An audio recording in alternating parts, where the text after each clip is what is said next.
What it do, what it do, and what it does. This is your coach, Ravel J. Humble. You're here tuning in to Unique BioGlow Network here on YouTube. Thank you for tuning in. Like, subscribe, share, and comment. Give me some feedback, and let's roll with our walking talks. Yes, I'm back here to continue from my walking talks. Here, we're having daily walking talks, inspirational talks, sparks to get us flowing, thinking, and moving. As I have learned, when your body moves, your brain moves. Okay? So, as I was saying, continue from the other one. It was all about our mindset and how we turn from sin.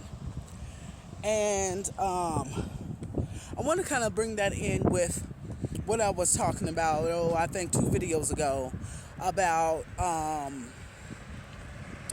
fears and us facing our fears and how we take actionable steps to face the fears. And I was saying yesterday, we have a lot of information out here that is given and that I use for my clients as well as many others do. But I realized that even though we have the tools to provide to give people to use to help them change their mindset or turn from sin, so to speak, that maybe there's a disconnect of learning how to effectively use the tools and to know when to use the tools.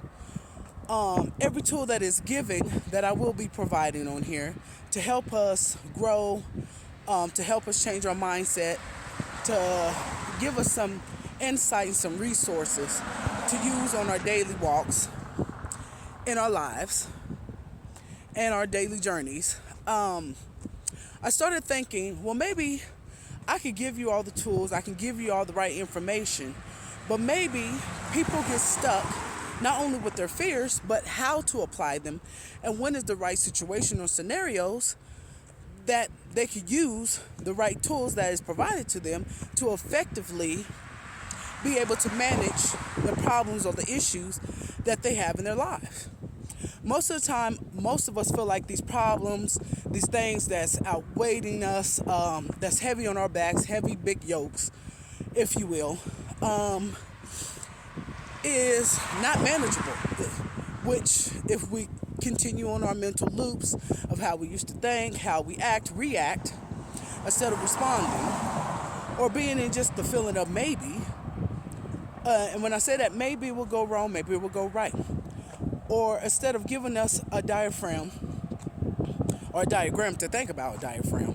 Now look at that. See how I messed up right there? And I keep on going, walking forward, moving forward, right? A diagram, excuse me, about making right and wrong decisions. Now, to turn from your sin, that will be a decision to make your path straight. But then oftentimes we find ourselves fighting with emotions or our old thoughts or all those bad thoughts, or as we call them, fiery darts that's thrown at us. So, for one, we have to be prayed up and protected. Or as others may say from spirituality, protect your energy, garner your energy, hold steadfast, and make sure that you protect yourself, you sage, you pray, you meditate, whatever you do that is protective for you and your family. Then I started thinking, well, how can I better help assist people to understand those triggers that may come in situations that's a problematic, and how to see it as challenges that is manageable. Now, yesterday where I was going with it with a story. And it was about a man who met a chaplain. He just got sentenced for 5 years in prison at a penitentiary time. And he was working with the chaplain that had been there 10 years. And the chaplain was assigned to him. Okay. And with that his mindset was focused on not feeling really. Baby dino eggs. Oh, Save thank them. you. Thank you. Bye. And see, right now, that's a great example. When you're on your path and your journey, you will have people that will come across your journey, and they will give you something. If it's of good, who knows but you to discern. But back to my story. So,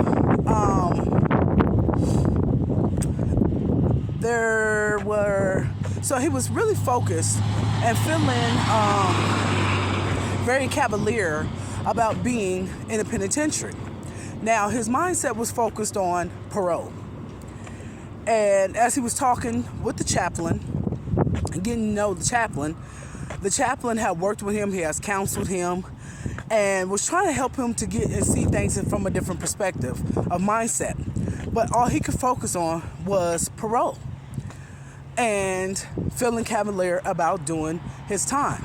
Now, with that story, it brings me to the point of, have we ever been in a position or in some type of situation that, contrary to beliefs or what people may think, is a catastrophic situation, which I do not wish this on no one, okay? But what are some things that could have been blocking his thinking as he was speaking with the chaplain? Now, the chaplain was assigned to him. I would see that as an advisor or a guide to help him get through his situation. But did he notice his actions?